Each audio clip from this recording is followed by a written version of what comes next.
The Queen. Down came at last, Dawn came at last, and the rim of a lemon-colored sun rose up behind the rooftop somewhere behind Victoria Station. A while later, Sophie felt a little of its warmth on her back and was grateful. In the distance, she heard a church clock striking. She counted the strikes. There were 7. She found it almost impossible to believe that she, little Sophie, an orphan of no real importance in the world, was at this moment actually sitting high above the ground on the windowsill of the Queen of England's bedroom, with the Queen herself asleep in there behind the curtain and not more than 5 yards away. The very idea of it was absurd. No one had ever done such a thing before. It was a terrifying thing to be doing. What would happen if the dream didn't work? No one, least of all the Queen, would believe a word of her story. It seemed possible that nobody had ever woken up to find a small child sitting behind the curtains on his or her windowsill. The Queen was bound to get a shock. Who wouldn't?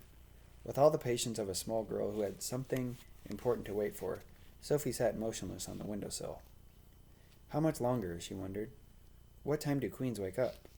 Faint stirrings and distant sounds came to her from deep inside the belly of the palace. Then all at once, beyond the curtains, she heard the voice of the sleeper in the bedroom. It was a slightly blurred sleep-talker's voice. "Oh, no!" it cried out. "No, don't! Someone stop them! Don't let them do it! I can't bear it! Oh, please stop them! It's horrible! Oh, it's ghastly! No, no, no!" She is having the dream, Sophie told herself. It must be really horrid. I feel so sorry for her, but it has to be done. After that, there were a few moans, then there was a long silence. Sophie waited. She looked over her shoulder. She was terrified that she would see the man with the with the dog down in the garden staring up at her, but the garden was deserted. A pale summer mist hung over it like smoke. It was an enormous garden, very beautiful, with a very large, funny-shaped lake at the far end. This was an island of the lake, and there were ducks swimming in it, on the water. Inside the room, beyond the curtains, Sophie suddenly heard what was obviously a knock on the door. She heard the doorknob being turned. She heard someone entering the room. "Good morning, Your Majesty," a woman was saying. It was the voice of an oldish person. There was a pause, then a slight rattle of china and silver. Will you have your tray on the bed, ma'am, or on the table?" "Oh, Mary, something awful has just happened." This was a voice Sophie had heard many times on the radio and on television, and especially on Christmas Day. It was a very well-known voice. "Whatever is it, ma'am?"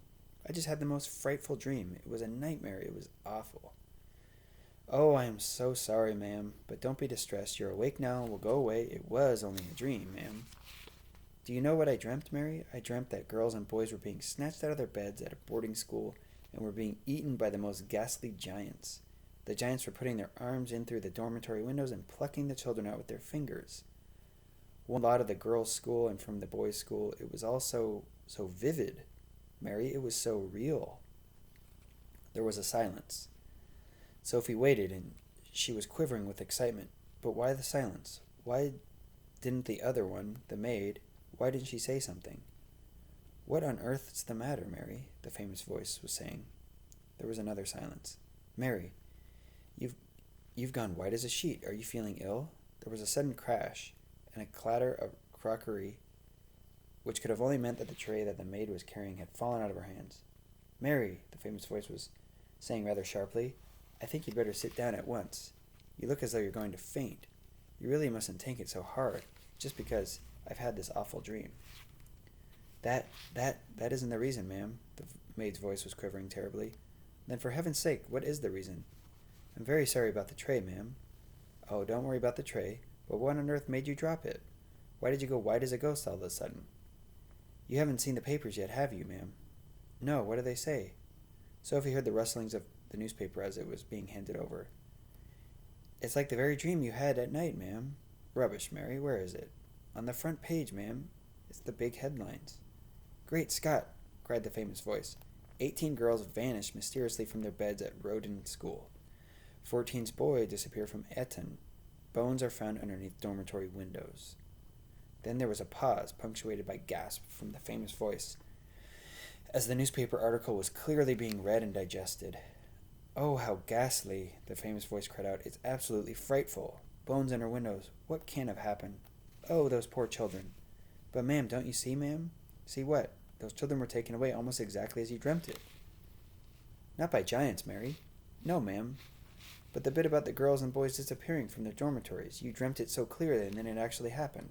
That's why I came over all queer, ma'am. I'm coming over a bit queer myself, Mary. It gives me the shakes, ma'am. When something like this happens, it really does. I don't blame you, Mary. I shall get you some more breakfast, ma'am, and have this mess all cleaned up. No, don't go, Mary. Stay here a moment. Sophie wished she could see in the room, but she didn't dare touch the curtains. The famous voice began to speak again. I really did dream about those children, Mary. It was crystal. It was clear as crystal. I know you did, ma'am. I don't know how giants got into it. That was rubbish. Shall I draw the curtains, ma'am, and then we should all feel better? It's a lovely day. Please do. With a swish, the great giant curtains were pulled aside. The maid screamed. Sophie froze to the window ledge. The queen, sitting up in her bed with the Times on her lap, gently glanced up sharply. Now it was her turn to freeze. She didn't scream at the maid as the maid had done. Queens are too self-controlled for that. She simply sat there, staring wide-eyed and white-faced at the small girl who was perched on her windowsill with a night-tie. Or in a night-tie. Sophie was petrified. Curious enough, the queen looked petrified too. One would have expected her to look surprised, as you or I would have done as we discovered a small girl sitting in her windowsill first thing in the morning, but the queen didn't look surprised. She looked genuinely frightened. The maid, a middle-aged woman with a funny cap on her head, was the first to recover. What in the name of heaven do you think you're doing here? She shouted angrily to Sophie. Sophie looked beseechingly towards the queen for help. The queen was still staring at Sophie. Gaping at her would have been more accurate. Her mouth was slightly open. Her eyes were round and wide as two saucers, with the whole of that famous, rather lovely face was filled with disbelief. Now listen here, young lady. How on earth did you get into this room? The maid shouted furiously. I don't believe it, the queen said murmuring. I simply don't believe it. I'll take her out, ma'am, at once, the maid was saying.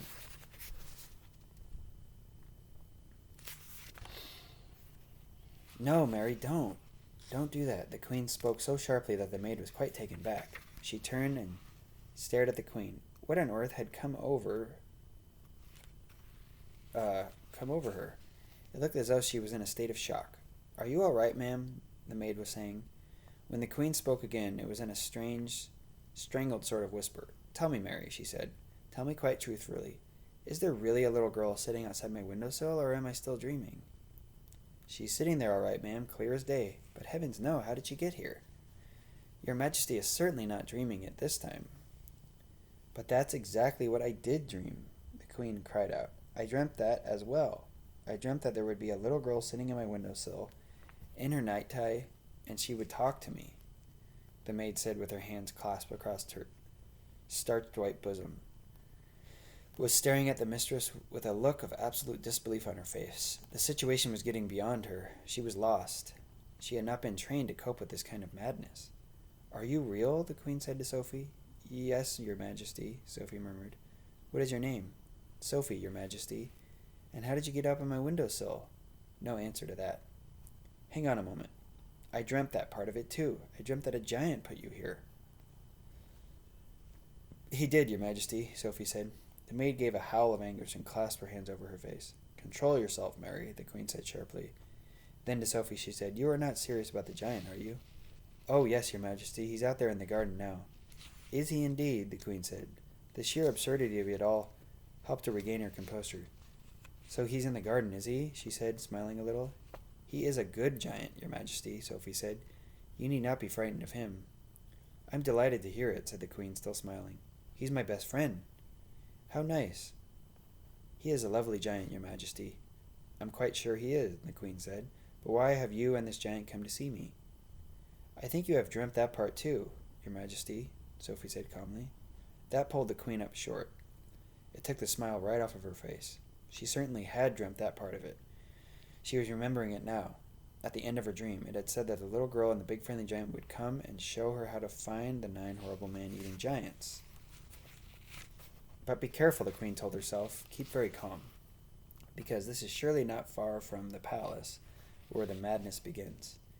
You did dream that, didn't you, your Majesty? Sophie said.